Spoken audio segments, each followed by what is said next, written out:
Assalamualaikum warahmatullahi wabarakatuh.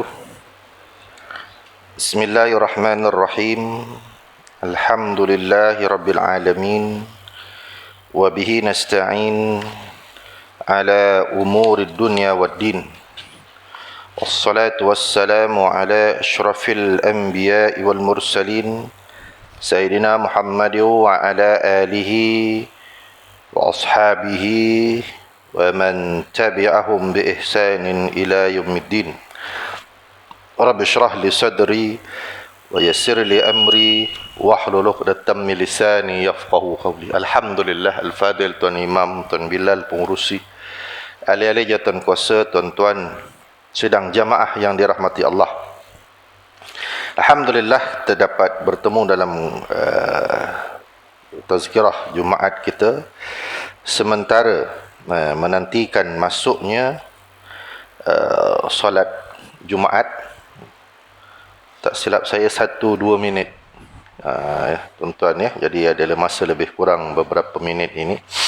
Ya, sama-sama kita lihat daripada yang terdahulu saya cerita dengan tuan-tuan ciri-ciri ahli syurga. Ya, orang yang nak mendapatkan syurga selain daripada ibadat yang wajib ni tuan-tuan ya. Yang terdahulu kita telah bincang, iaitu memberi makan kepada orang yang memerlukan. Ya, memberi makan kepada orang yang memerlukan tuan-tuan ya. Fakir, miskin, orang-orang yang berhajat. Ya, terutamanya orang apa tuan-tuan ya? Orang yang tidak meminta-minta. Dia kalau orang yang meminta-minta tu kita tahu. Dalam sebab itu dalam Al-Quran sebut lis-sa'ilil wal mahrum. Sa'il wal mahrum. Sa'il ni orang yang minta-minta. Mahrum ini orang yang menahan diri dia daripada meminta-minta. Dia tidak menceritakan susahnya pada orang lain. Jadi orang yang sebegini yang nak ditolong. Dan siapa yang paling tahu kehidupannya? Tentulah jiran yang paling hampir dengan dia. Tuan-tuan, sebab itu Nabi memberi amaran orang yang tidur dalam keadaan kenyang sedangkan jirannya kelaparan. Yang ni yang nak ditengok, yang nak jaga tepi kain orang ni, yang ni lah. Susah senang dia, bukan hal ehwal dia kan? Bukan hal ehwal dia, keburukan dia dan sebagainya, tapi keperluannya yang nak ditengok. Dan juga siapa tuan-tuan? Ya, anak yatim. Anak yatim, fakir miskin. Anak yatim yang susah. Ada anak yatim senang tuan-tuan. Ada anak yatim yang senang. Anak orang kaya yang mati, kedua ibu bapanya. Tapi kenapa dia jadi susah? Dia tidak boleh memiliki harta kecuali kalau dalam, tak silap saya 18 tahun atau 21, gitulah. Tapi kalau dalam Islam sehingga dia boleh bertasarruf, maknanya akil baligh. Jadi sementara dia nak mencapai umur akil baligh itu, dia tidak boleh memiliki harta. Kan? Jadi siapa yang nak bantu dia? Tentu orang yang berkeperluan. Orang yang cukup untuk melihat memberikan makan kepada dia. Dan itu yang pertama yang disebut dalam kitab ini sebagai orang yang nak mencapai ciri-ciri orang yang mendapatkan syurga. Yang kedua hari ini kita lihat ya, orang yang boleh menahan marah. Payah tuan-tuan ya. Nak tahan marah ni payah kita tuan-tuan. Kat rumah kita boleh tahan marah, kat sini boleh tahan marah, kan? Itu kalau saya lah tuan-tuan. Tapi bawa kereta tengah-tengah hari Kuala Lumpur tak boleh tahan marah tuan-tuan. Tak boleh tahan tuan-tuan. Angin satu badan. Bukan satu badan, satu kepala angin. Bukan apa, tengok gaya orang bawa kenderaan. Dengan motornya, dengan lorinya. Kan, potong sana, potong sini dan sebagainya. Tapi itulah dia tuan-tuan ya, bagaimana yang disebut orang yang boleh menahan marah. Jika tidak dikawal, marah ini kalau tidak boleh dikawal, dia akan menyebabkan apa? Masalah. Dan yang paling penting, bagaimana cara untuk mengawal kemarahan ini, kerana dalam Quran kata apa? Wal qaziminal ghaiz. Orang yang boleh tahan marah itu salah satu ciri orang yang mendapatkan syurga. Dan ini marah ini adalah satu sifat biasa yang ada pada semua orang, yang ada pada semua budaya. Cumanya tidak dapat dipisahkan kadang-kadang marah ini dengan kekerasan. Dia marah-marah, habis-habis dia tumbuk dinding. Ada orang marah, orang lain jadi mangsa. Ini yang perlu dibezakan. Lalu bagaimana? Sebab itu orang yang boleh tahan marah ni pahala dia masya-Allah. Sebab itu diberikan syurga. Dalam kehidupan hari-hari memang tak boleh dipisahkan dengan marah ni. Kalau kita tak marah orang, orang marah kita. Jadi orang yang marah itu dah memang sifat dia. Orang yang kena marah kena sabar. Cakap senang lah kan. Kalau orang kita hari ini cakap senang lah, tapi bagaimana nak tahan? Maknanya terdapat banyak perkara yang menyebabkan orang mudah marah dalam kehidupannya sehari-hari. Lebih-lebih lagi kalau sifatnya memang begitu. Jadi sifat mudah marah ini adalah keadaan yang apa dia tuan-tuan, melampau, ekstrim. Melampau dan ekstrim. Sesungguhnya apa dia? Marah ini adalah bara api yang dilemparkan oleh syaitan dalam lubuk hati anak Adam. Marah ini adalah lemparan daripada apa dia? Bara api yang dilemparkan oleh syaitan. Sebab marah itu daripada syaitan. Jadi kalau kita boleh kawal marah, sebenarnya kita berlawan dengan syaitan. Ada perkara yang boleh kita marah tuan-tuan. Kita tengoklah contoh Nabi. Nabi tak marah kecuali dia melanggar hukum Allah. Nabi tak ambil balas kecuali yang melanggar hukum Allah. Yang terkena atas sifat Nabi sebagai individu, Nabi tak marah. Abu Jahal. Dia ambil perut unta, letak atas kepala Nabi waktu Nabi salat. Nabi balas balik tak? Tak ada. Ada tak Nabi tampar Abu Jahal? Tak ada. Rasa kalau Nabi tampar, saya ingat mau mati Abu Jahal ni tuan-tuan. Sebab apa? Kekuatan Nabi Muhammad adalah 30 orang lelaki. Tuan-tuan. Kekuatan Nabi ni kalau tengok dalam beberapa kitab lah, 30 orang lelaki. Kalau dia tampar Abu Jahal, arwah terus Abu Jahal. Tapi Nabi tak marah. Kan? Waktu Nabi di Taif kena baling batu, ada tak Nabi ambil batu baling balik? Tak ada. Boleh tak Nabi buat? Boleh. Kekuatan Nabi 30 orang lagi. Nabi ambil seketul batu, kan, kalau kena mati terus. Nabi tak buat. Itu sifat Nabi. Kalau yang kena atas sifat Nabi sebagai peribadi, Nabi tak tuntut balas. Tapi kalau kena dengan hukum Allah Subhanahu wa taala, Nabi akan tuntut balas. Nabi akan marah. Tuan-tuan, apabila perjanjian Hudaibiyah dicabul oleh orang-orang Quraisy, Nabi terus tuntut balas. Walaupun Abu Sufyan datang, tak ada. Tak boleh dimaafkan. Jadi maka berlakulah pembukaan kota Makkah. Ini sifat tuan-tuan yang nak kita tiru daripada Nabi SAW. Sempurna dengan sambutan ma'al hijrah pula, Maulidur Rasul.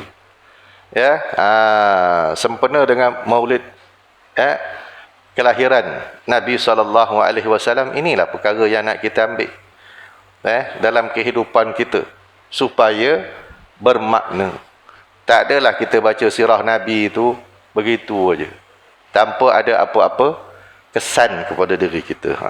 Dan itu jadi kalau kita boleh lawan marah, itu maknanya kita apa? Boleh lawan syaitan. Oleh itu perhatikan orang yang sedang marah. Kedua-duanya matanya menjadi merah dan lehernya menonjol.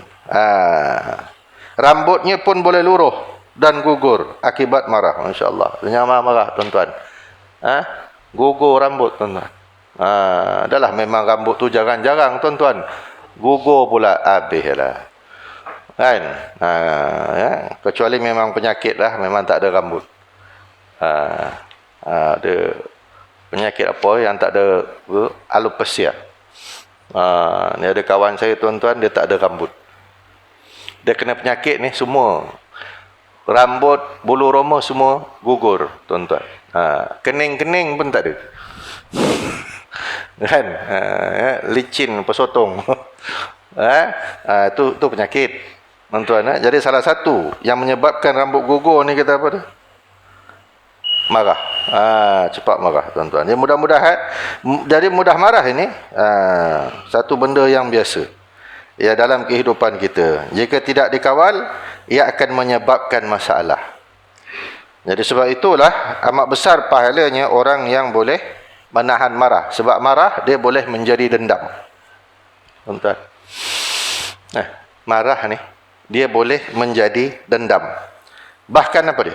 Meracun fikiran dan hati. Ya, dia meracun fikiran dan hati, akhirnya akan timbul satu penyakit. Insomnia. Apa dia insomnia? Tak boleh tidur. Dan mengganggu fizikal dan psikologi. Ni kesan daripada marah. Ya, dan marah perlu dikawal dengan apa? Jadi macam mana cara Islam mengawal kemarahan? Bersabar, dengan kesabaran. Kata Sayyidina Ali, sifat marah ini adalah musuh utama kepada akal. Marah ini musuh utama akal. Sebab orang yang marah dia akan hilang akal. Cuma kalau dari segi budaya, marah ini akan menimbulkan sifat mengamuk. Mengamuk ni sampai diambil dalam bahasa Inggeris. Dimasukkan ke dalam bahasa Inggeris amuk. Sebab apa? Inilah pengalaman pegawai-pegawai British yang bertugas, yang menjajah tanah Melayu dulu. Tengok orang Melayu ni suka mengamuk. Sikit-sikit mengamuk, tuan-tuan. Tuan-tuan, pagar masjid lambat buka, mengamuk. Aircon tak pasang, mengamuk. Lagi, tuan-tuan. Itu sifat orang kita. Jadi nak kawal rasa mengamuk ni, rasa marah ni, dengan sabar. Sebab itu sabar itu, apa kata Nabi Yaqub, fasabrun jamil. Sabar itulah yang paling cantik. Dan kecantikan, nikmat kesabaran itu tidak diketahui kecuali orang yang kena musibah. Dia kena musibah, dia bersabar. Maka apa kata Allah Ta'ala, gantinya apa? Syurga. Masya Allah. Tapi sabar itu pada waktu yang pertama. Seorang perempuan Nabi jumpa di kubur, menangis, meraung-raung anaknya mati. Nabi kata, sabarlah, sabar. Orang perempuan ni tak, dalam keadaan dia menangis begitu emosi, dia tak tahu yang tegur tu Nabi, sabarlah. Dia kata, bukan anak engkau yang mati. Nabi tengok orang macam ni, Nabi pun balik.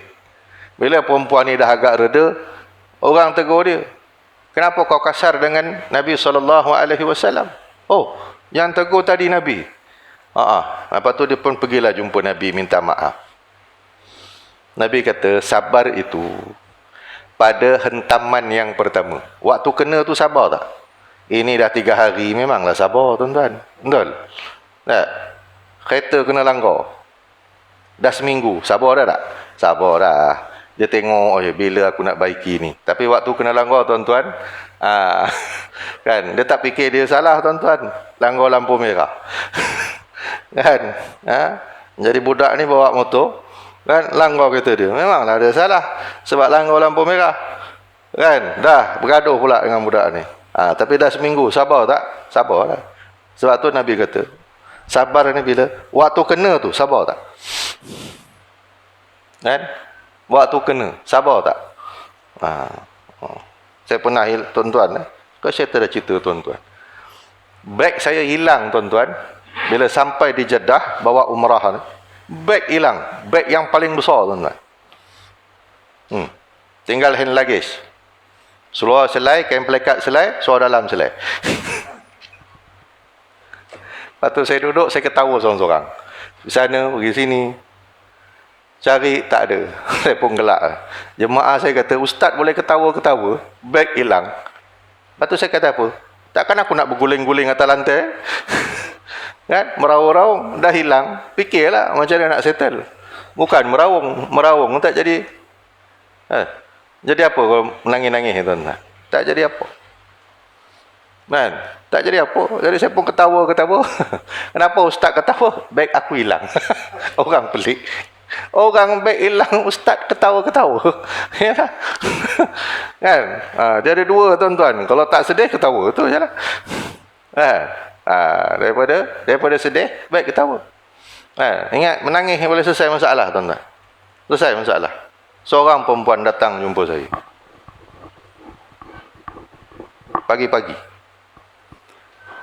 Pagi-pagi datang jumpa saya, ada masalah. Saya punya kaunselor belum datang, jadi saya kena ambil lah dulu. Masa tu saya jaga pusat kaunseling Masjid Negara. Apa masalah puan? Ceritalah, kod saya boleh bantu. Cerita dulu. Ambil nama. Dia menangis. Dekat setengah jam menangis. Penuh bakul sampah dengan tisu.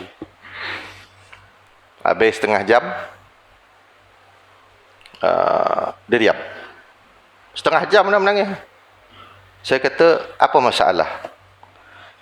Ini ustaz, sebenarnya bila saya datang bilik ustaz ni, lega hati saya ustaz. Saya baliklah dulu. Baliklah. Habis yang kau datang tadi menangis ni apa? Lega ustaz, dah lega. Hilang masalah. Saya kata nanti dulu. Saya bawa pergi jumpa bilik kaunseling. Okey, puan jumpa, tunggu sekejap, ni kejap lagi dia buka. Tak payahlah ustaz, saya baliklah dulu. Balik dah? Habis masalah tadi? Dah tak ada dah ustaz, saya baliklah dulu. Masalah dia selesai, masalah saya tak selesai. Lalu apa? Dah buat report. Lepas tu menangis, lepas tu selesai. Kalau bos tengok, ustaz ni buat kerja ke tak buat kerja dia? Saya duduk kat tangga, gaul kepala. Guard tanya, ustaz kenapa? Inilah masalah saya ni. Yang dah balik tu selesai masalah dia. Masalah aku tak selesai. Nak tulis apa?